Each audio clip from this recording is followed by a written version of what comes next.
Olá, turma boa. Diogo Silva, atualidades, semana de 14 a 21 de setembro. Hoje um dia quente no mundo, pelo menos em termos de retórica, né? Em termos de falativas importantes, tanto de Putin como de Biden. E é que nós vamos abordar, então assista o vídeo até o fim, além de outros 15 temas. Vou tentar ser bem sucinto, direto ao ponto, para não me alongar muito e não te cansar demais, ok? Então, dando sequência aí, vamos lá para o primeiro slide. Bom, mais uma vez eu sempre repito, são os endereços, eu faço isso porque eu acho que eu tenho que respeitar aqueles que estão assistindo ao vídeo pela primeira vez. E é um pedido carinhoso, né? Me segue lá no Instagram, acesse o nosso canal no YouTube, tira dúvidas pelo WhatsApp. Tem esse Diogo Prof, que é um canal lá do Facebook, mas que eu coloco somente os vídeos que já estão sendo gravados aqui, né? Eu acho que é um pedido que é geral, né? Na internet, todo mundo está meio cansado já de ouvir isso. Mas eu tenho uma justificativa. Minha justificativa é um dia poder ficar aqui sentadinho, na minha sala, trabalhando, sem ter que fazer meus corres por aí e produzindo bastante material para você. E para isso a gente precisa ter, né, respaldo, conhecimento e, enfim, divulgar o nosso trabalho. Semana de 14 a 21 de setembro de 2022. Aqui também eu sempre estou colocando nesses 3 últimos vídeos, porque saiu o volume 7 com 100 questões comentadas aí de Brasil e mundo, 50 de Brasil e 50 de mundo. Cada dia mais trabalho, porque não tem questão para a gente buscar aí em provas. E as pessoas pedem para eu avisar quando um livro fica pronto. Então eu estou fazendo isso não só para divulgar, mas para avisar que o livro, que trata de temas de julho a setembro de 2022, ele está pronto. É só entrar em contato pelo meu WhatsApp ou pelo Hotmart, que está aqui embaixo, o link na descrição, né? Bem como todos os projetos do Vencendo Concursos. Vamos lá. 11% das crianças e adolescentes estão fora da escola no Brasil, aponta a pesquisa do Unicef. O Unicef pediu para que o IPEC, que é o ex-IBOP, fizesse uma pesquisa no Brasil entre crianças e adolescentes. E a constatação é dramática, porque entre 11 e 19 anos, 11% das crianças, que representa 12 milhões nessa faixa etária, estão aí fora dos bancos escolares. Óbvio que esse nível nas classes A e B é menor, mas aumenta nas classes D e E. A grande justificativa para esse abandono escolar, como decorrência da pandemia e pela crise econômica que o país desenvolve, é, sem dúvida nenhuma, a necessidade de trabalhar, né, para aumentar a renda familiar.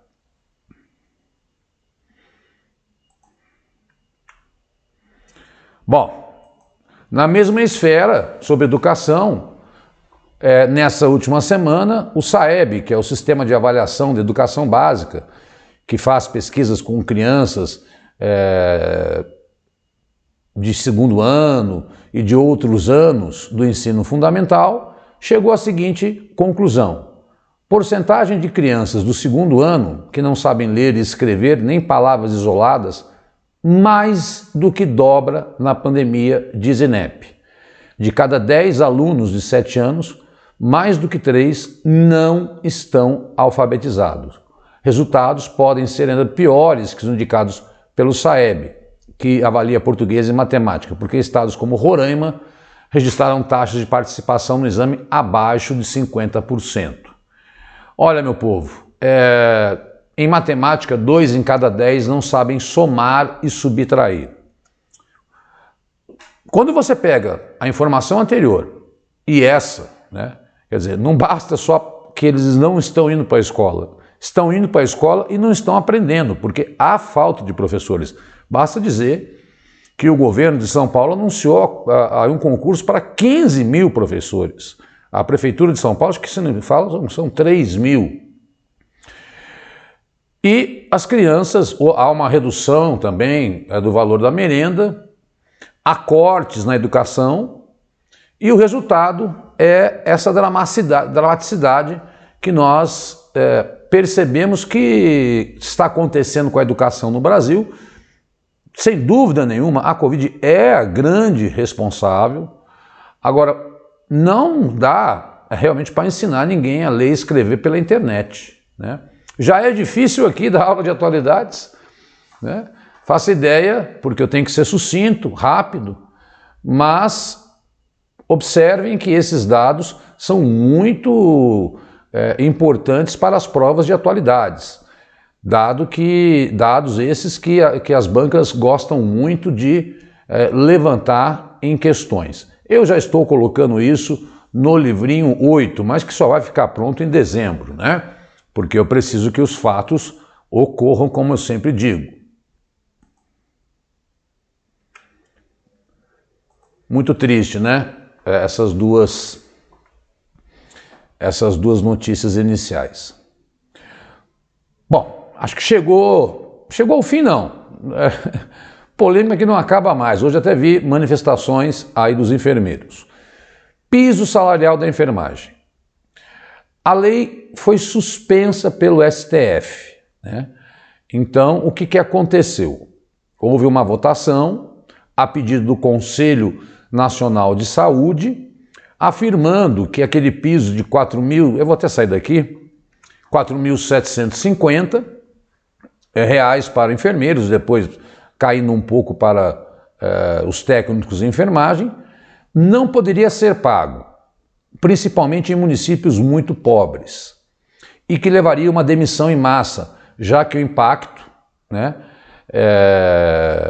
é de 15 bilhões anuais. 15 bilhões anuais. Aqui, olha, eu vou dizer uma coisa para vocês. Eu tenho que me posicionar. Como é que o Congresso vota uma medida sem consultar os atores e sem dizer de onde vem o dinheiro? O que fez o Supremo? Preocupado com essa demissão em massa, ele simplesmente suspendeu aí até que o Congresso mostre de onde virá esse dinheiro. Então não é que esse piso está cancelado depois de aprovado pelo Congresso e sancionado pelo presidente. Ele está suspenso para que se prove de onde virá o dinheiro, né? Então, uma irresponsabilidade que foi levada ao Supremo, e aí depois vem aquela velha história, o Supremo está aí politizando a nação. Mas não é, aí trata-se de uma responsabilidade. É melhor ganhar 3 mil e estar empregado? Talvez seja para o enfermeiro, né? Dependendo da região onde ele mora, óbvio que o custo de vida numa cidade como São Paulo é muito alto, mas 3 mil numa cidade do interior, não que eu ache que alguém vale mais que alguém, mas as realidades são diferentes, né? Os custos de vida são diferentes.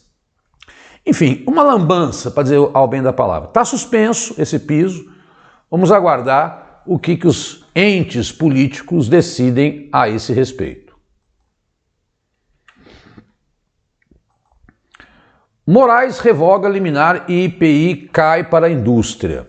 Bom, o que é essa história, né?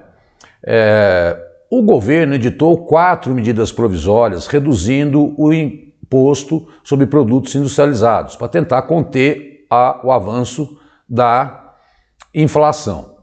Ocorre que a Zona Franca de Manaus já tem um IPI reduzido, né? É uma região importante, cerca de 20% da produção industrial vem de lá, e é uma forma aí sustentável de desenvolver a região, uma região que tem as dificuldades e precisa que esse IPI seja mais baixo, porque as dificuldades de traslado dos produtos, né? Então ficaria desleal com essa região tão pobre do Brasil que o IPI fosse igual ao de São Paulo. Bom, como o governo reeditou e falou, olha, não, então vamos excluir os itens que são fabricados na Zona Franca de Manaus. Então, vamos reduzir só daquilo que não se fabrica lá. Porque, assim sendo, não cria uma concorrência interna. E aí, o Alexandre de Moraes revogou aquilo que ele havia proibido, que era a redução do IPI. A conferir se sentiremos no nosso bolso essa redução dos impostos sobre os produtos industrializados para redução da inflação.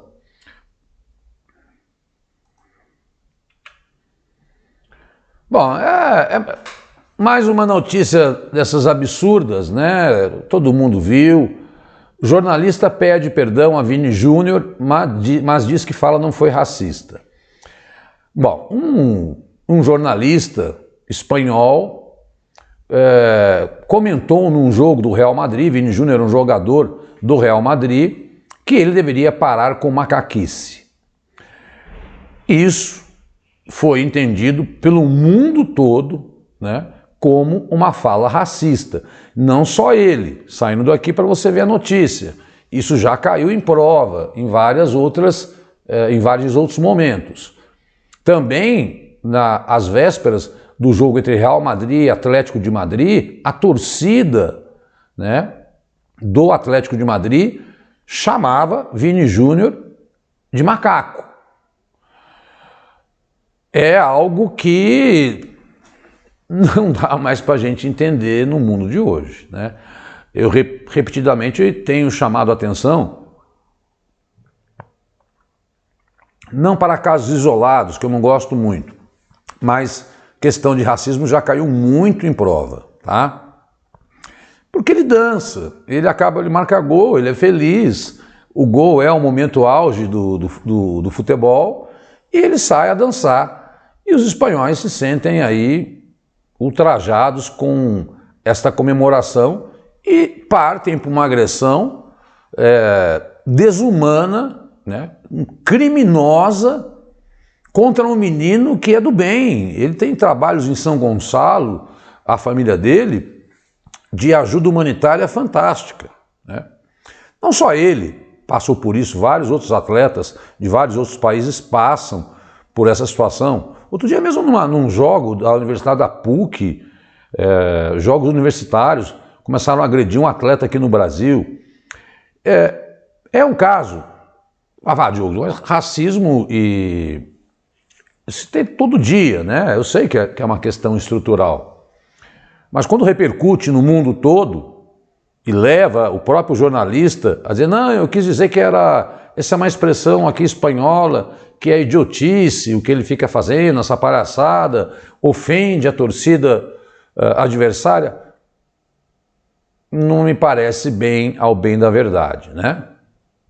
Então fiquem atentos a casos como o Floyd, que tomou proporções mundiais. Não minimizo nenhum outro tipo de racismo com anônimos, né? Isso, para mim, é o mesmo significado. É o mesmo tipo de crime, é a mesma ação violenta.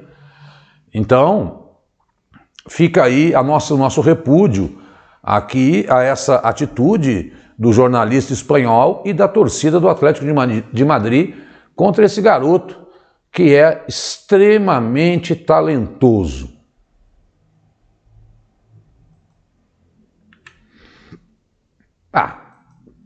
Aqui acho que já virou... Chega a ser até chato, né? Mas são os dados, saíram essa semana, eu tenho que trazer. Total de queimadas na Amazônia em menos de 9 meses de 2022 supera o acumulado do ano passado. Foram 77 mil focos de incêndio neste ano, no ano passado foram 75 mil. Quem está dizendo isso é o órgão oficial. Focos de incêndio podem acontecer naturalmente. Ocorre que todo mundo que eu escuto, leio, né, e a gente viu a fumaça chegando até São Paulo das queimadas da Amazônia, são unânimes em dizer, primeiro eles desmatam e depois eles ateiam fogo, né? E isso vai, olha, as queimadas são consequências do aumento do desmatamento da Amazônia, que seguem na contramão dos compromissos assumidos pelo Brasil de lutar pelo desmatamento zero, né? Parece-me que, por conta do foco estar muito centrado nas eleições, esses bandidos do clima, que depois leva a ter uma enchente no Paquistão, leva a ter alterações climáticas, o verão mais quente da história da Europa, leva a ter o Fiona.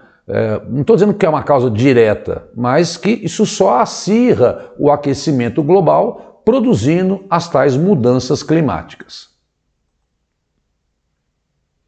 Em 9 meses batemos o ano todo. Bom, STF mantém limitação a decretos de Bolsonaro sobre compra de armas e munição. Foi 9-2, né? Os indicados pelo Bolsonaro votaram para que se mantenham os decretos que facilitam a compra de armas. Ministros analisaram em plenário virtual decisões individuais de Edson Fachin. Ele alegou no último dia 5 que, por conta do período eleitoral e do caso de violências que estão sendo cometidas,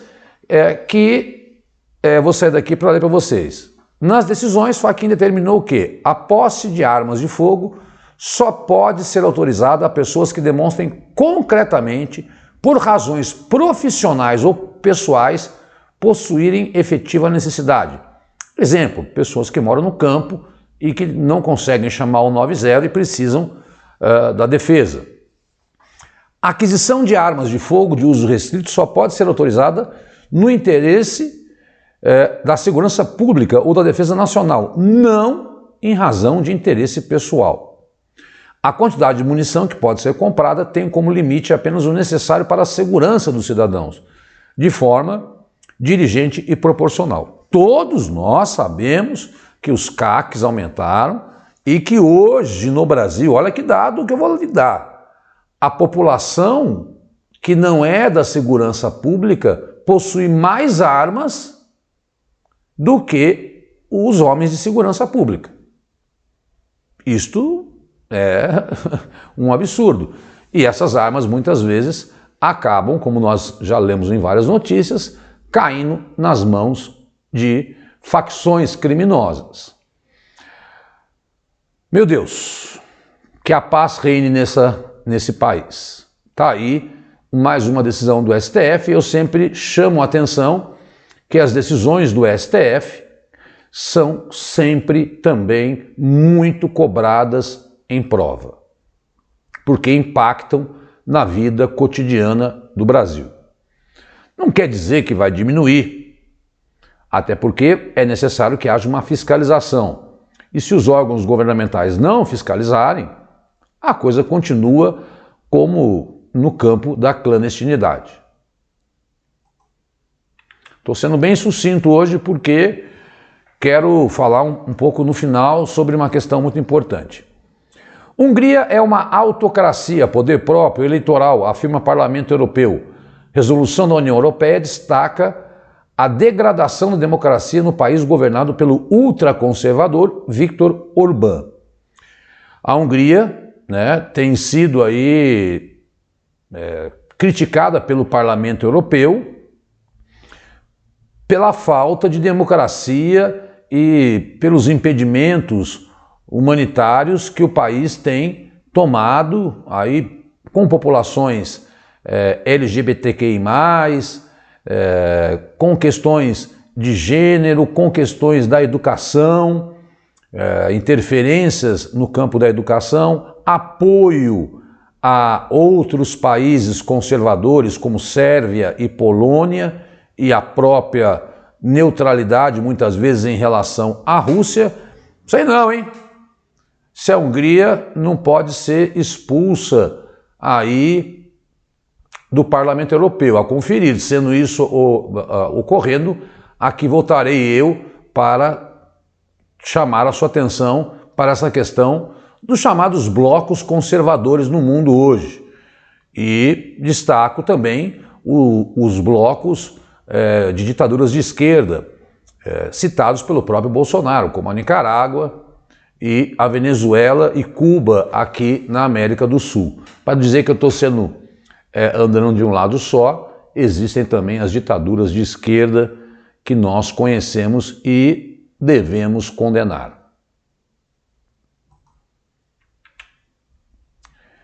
Bom, no Uzbequistão houve uma reunião, já está lá no meio do texto, Organização de Cooperação de Xangai, né? Que reuniu pela primeira vez, o Xi Jinping saiu da China depois da pandemia, ele estava fechado, né? E ele foi conversar com Putin. E olha a frase: China está pronta para trabalhar com a Rússia, diz Xi Jinping. Líder chinês encontrou com Vladimir Putin durante a conferência sobre interação e medidas de fortalecimento da confiança na Ásia. Quero destacar que existem outros países também que se comportam muito ao lado desse bloco, né, que sofre sanções aí do Ocidente. Eu destacaria o Irã, a Coreia do Norte e a Síria, né, que até votaram contra que o Volodymyr Zelensky se pronunciasse aí na Assembleia Geral da ONU. Muitos analistas falam em Guerra Fria 2.0, eu não gosto muito desse termo, mas que claramente essa reunião que teve a participação do Irã, da Síria, de outros países, mostra um mundo que se desenha para o futuro dividido entre Ocidente e alianças contrárias a esse Ocidente, seladas principalmente por acordos entre Rússia e China. O que vai dar nisso? A atualidade não é um exercício de futurologia. O que nós temos que observar são essas reuniões, quando tem o G7, quando tem reunião dos BRICS, quando tem a Assembleia Geral da ONU, né? E destacar o que essas reuniões produzem como documento. Olha lá, expandir a cooperação pragmática, salvaguardar a segurança e os interesses da região e preservar os interesses comuns dos países em desenvolvimento e dos países emergentes, diz o líder chinês.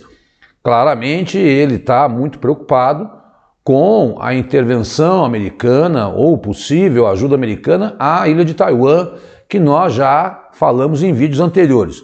Quero pedir, assistam os vídeos anteriores. Eu chamo a atenção, tá tudo no canal. Se você pegar vídeos, entrar no canal do Vencendo Concursos e for descendo, você vai me achar. O Carequinha vai aparecer ali e você vai perceber na novelinha que é Atualidades. As notícias não são desconectas e assim você vai construindo um perfil de como anda as relações internacionais e geopolíticas do mundo contemporâneo. Para isso, não adianta assistir um vídeo isolado, porque aqui eu trato de 15 temas da semana. E essa é uma preocupação que eu tenho aí com você, porque o professor não falou. Bom, é até só olhar no vídeo anterior que está lá, tá, pessoal? Essa é uma orientação didática, não é um puxão de orelha, porque não tenho esse perfil. Já estou bem velho para ser professor ranzinza. Eu sempre gosto de colocar uma notícia sobre a África, porque as provas também cobram isso. Senegal volta a ter um primeiro-ministro após 3 anos. Macky Sall, presidente senegalês, indicou ex-ministro das Finanças, Amadou Ba, para cargo que foi suprimido em maio de 2019 com o intuito de reforçar o caráter presidencialista do país. Ou seja, ele tirou a ideia, porque qual é a ideia de um primeiro-ministro, Diogo? O primeiro-ministro é o chefe de governo, é aquele que governa, e o presidente da República é o chefe de Estado, aquele que representa o país, né? Assim como existe na Inglaterra, já falamos muitas vezes, e em outros países também. Vou sair daqui, né? acho que no terceiro parágrafo, a supressão do cargo do primeiro-ministro em maio pretendia tornar o funcionamento do Estado mais fluido e estabelecer um novo equilíbrio de poder, reforçando o caráter presidencialista do regime do Senegal. Tá? Então, se perguntarem por que ele tirou e voltou atrás, era essa a ideia. Aqui uma rapidinha, bem rapidinha mesmo. Capital do Cazaquistão volta a ser chamada de Astana. Cidade havia sido rebatizada de Nur-Sultan em 2019 em homenagem ao ex-presidente. Imagina, é a mesma coisa que chamar Brasília de Bolsonaro ou de Lula, se Lula vencer, né? E agora o Cazaquistão resolveu, não, vai se chamar o antigo nome Astana. Fica aí a minha dica para você. Dá um Google e veja como é essa cidade, o quanto ela tem de modernidade arquitetônica. Mas, enfim, me parece uma medida bastante legal, ok, mas ele era um ditador, né? Homenagear pessoas que têm papel importante, eu sempre defendo essa ideia, mas não um ditador. Bom, todo mundo assistiu na segunda-feira o funeral da Rainha Elizabeth, né? Foi um evento super planejado. O que me impressionou foi o caixão ter sido visitado por 400 mil pessoas, a presença inclusive do presidente brasileiro, né? E agora temos Charles III. Só quero lembrá-los que ainda a Inglaterra está em luto. Ela foi enterrada no castelo de Windsor, em Windsor, na capela de São Jorge, ao lado dos pais e do marido, depois de um funeral de 11 dias. Todo mundo, todos os analistas, professores de relações internacionais, a qual eu tenho até amigos e consulto, estão apreensivos, porque pela primeira vez a Inglaterra tem uma troca de chefe de Estado, né? Agora o Charles III, e uma chefe de governo, a Liz Truss, aí na mesma semana. Inglaterra essa que vem passando por uma alta inflação, Inglaterra essa que vem sofrendo muito com o Brexit, né, pela alta de preços, e já há notícias de países que estão dispostos a não mais ter aí o rei da Inglaterra como seu chefe de Estado e que, portanto, se colocariam como república, assim como fez Barbados, e eu já gravei isso aí, acho que foi o ano passado, né? Bom, uma comoção e a conferir, porque ela tinha uma aprovação muito grande dentro da Inglaterra. O príncipe William, que é o sucessor agora, atual príncipe de Gales, tem uma aprovação maior que o Charles. Vamos observar como Charles vai se comportar como chefe de Estado, uma vez que a Rainha Elizabeth era extremamente cautelosa nas decisões políticas, ela não se influenciava.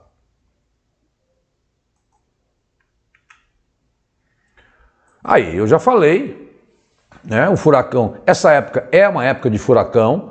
Uma vez eu fui na época das vacas gordas, encontrei uma passagem baratinha na semana do saco cheio em outubro, aquela semana que a gente parava antigamente, nas aulas, eu dava aula no ângulo, e eu falei, nossa, tá mais barato ir para Cancún do que ir para Porto Seguro? Eu vou para Cancún. Bom, depois que eu me dei conta que nessa época do ano é super barato viajar para o Caribe, porque é a época dos furacões.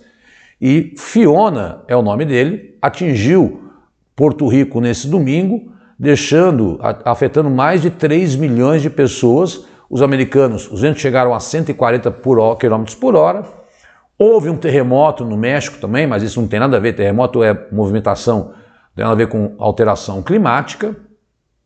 Houve um tufão no Japão. Enfim, ao mesmo tempo que eu falo aqui do aumento do desmatamento, eu coloco essas notícias de tragédias climáticas, como eu já citei aí o do Paquistão. Bom, Porto Rico é considerado território norte-americano, para quem não sabe, e aí então Biden se comprometeu a ajudar a ilha. E o Fiona já está chegando na República Dominicana.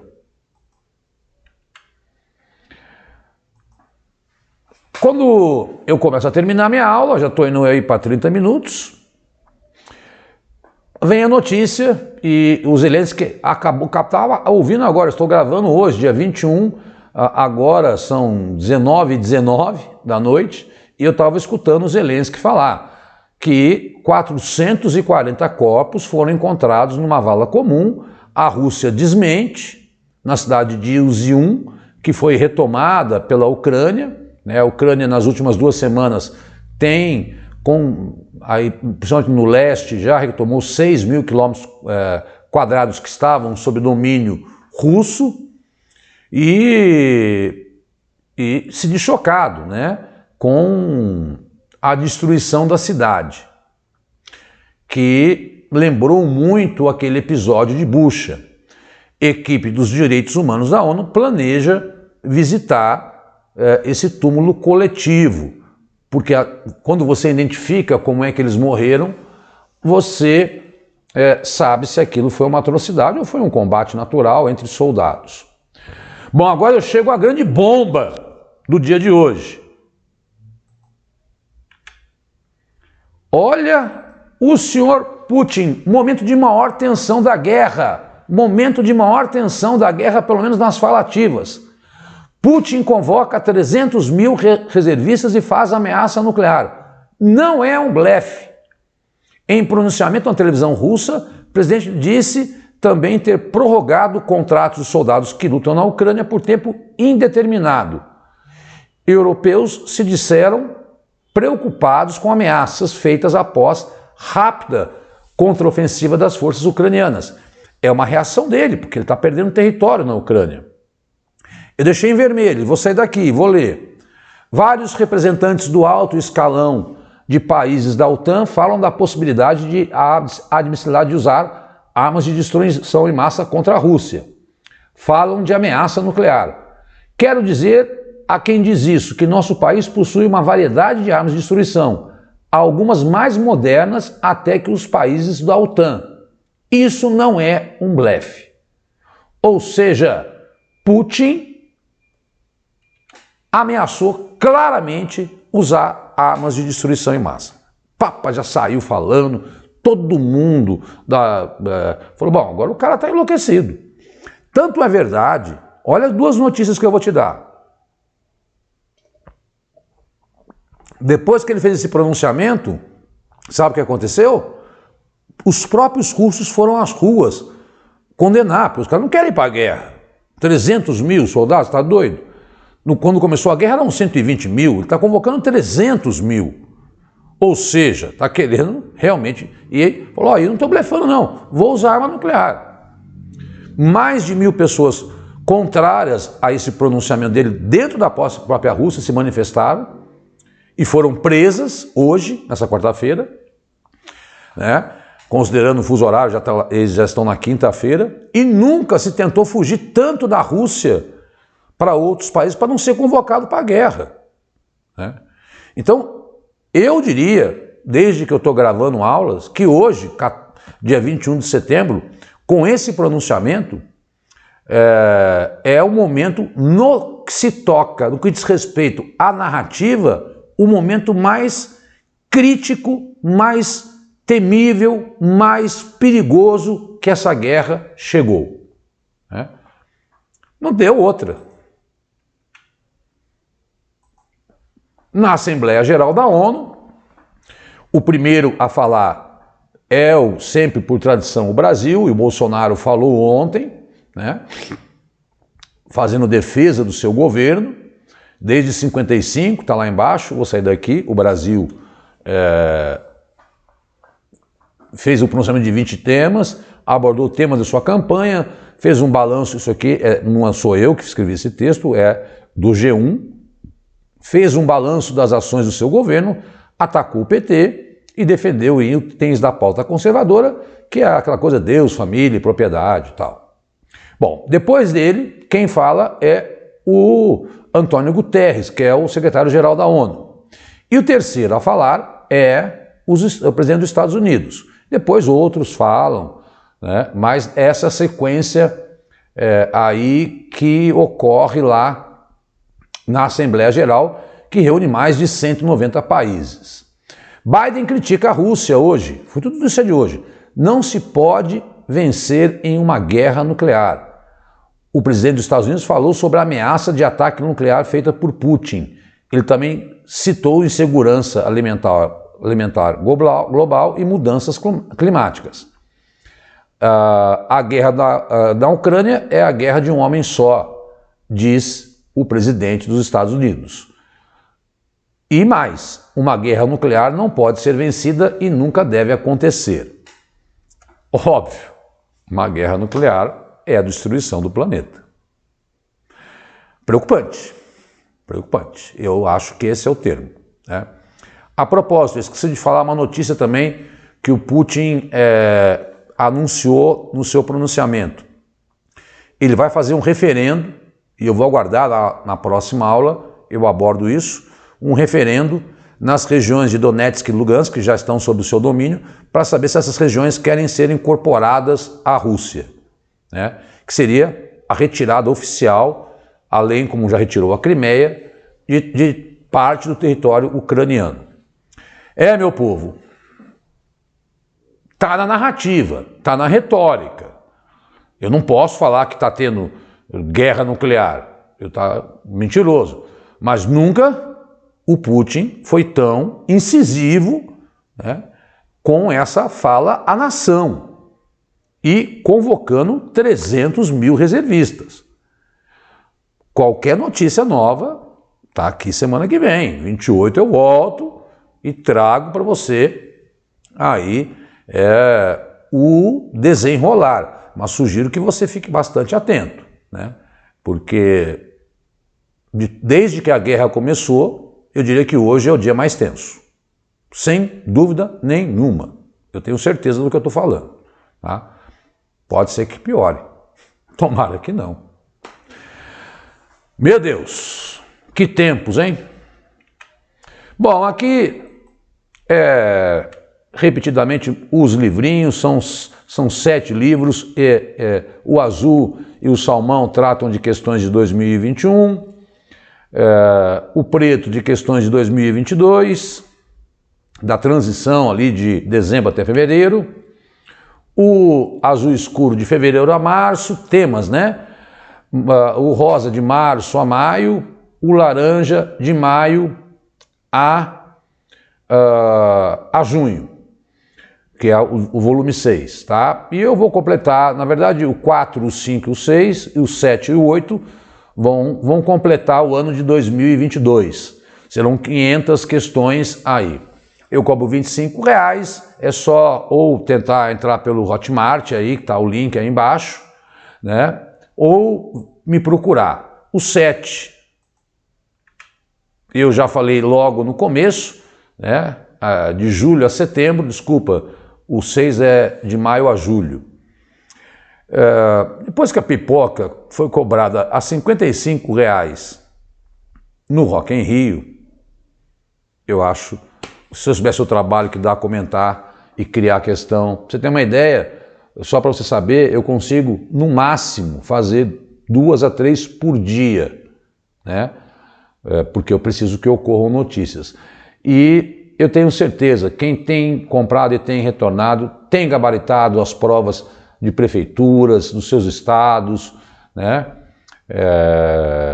Porque eu sei que não existe esse trabalho com múltipla escolha aí no mercado. É um jabá, mas é o meu trabalho e eu descobri esse filão que você quer que eu faça. Não tem no mercado, existem mapas mentais, existem questões do tipo certo e errado que pegam lá do que concursos, agora inéditas, né? Tanto que eu entro no que concurso e não consigo pegar a questão porque já está no livrinho, né? Bom, eu tenho que falar isso porque não por ser cabotino, querer falar que eu sou o fodão, É porque eu acho que é o jeito de eu te ajudar. E você me ajudar também. Esses são, mais uma vez, os meus endereços. Tendo interesse, manda um WhatsApp para mim, que eu mando em PDF imediatamente. Aí a pessoa faz um Pix e eu mando o em PDF para ela, que é a forma mais barata que eu encontrei de comercializar esses e-books aí. Por fim, eu chamo sempre no final mais de 1000 vídeos gratuitos. O que tem de coisa no canal do Vencendo Concursos, sobre INSS agora, que acabou de sair o concurso aí, aberto, edital, e outros, prefeituras. O Cristiano não restringe. Edital aberto, edital que a gente consegue trabalhar, o Vencendo Concursos tem a sua assinatura e tem lá os seus cursos com os melhores professores de São Paulo. Ah, você fica falando isso, não estou destratando os outros. Eu respeito todos os meus colegas de outros cursos, mas eu conheço do banco da escola também os meus colegas e a seleção cuidadosa que o Cristiano faz ao convidar professores para ajudá-los. Pessoal, esse era o recado dessa semana. Fiquem com Deus e bati 41 minutos. Eu não quero ocupar muito o seu espaço, né? Simbora estudar, que temos, eu não consigo colocar nem hoje, eu ia bater 20 temas, eu tive que cortar alguns, que depois eu coloco como questão no livrinho, né? Fica com Deus. Muito obrigado aí pelo seu apoio, deixa um comentário, dá um like, que a gente sempre, isso ajuda muito os algoritmos aí. Muito obrigado mesmo, contem comigo sempre. Tchau, tchau.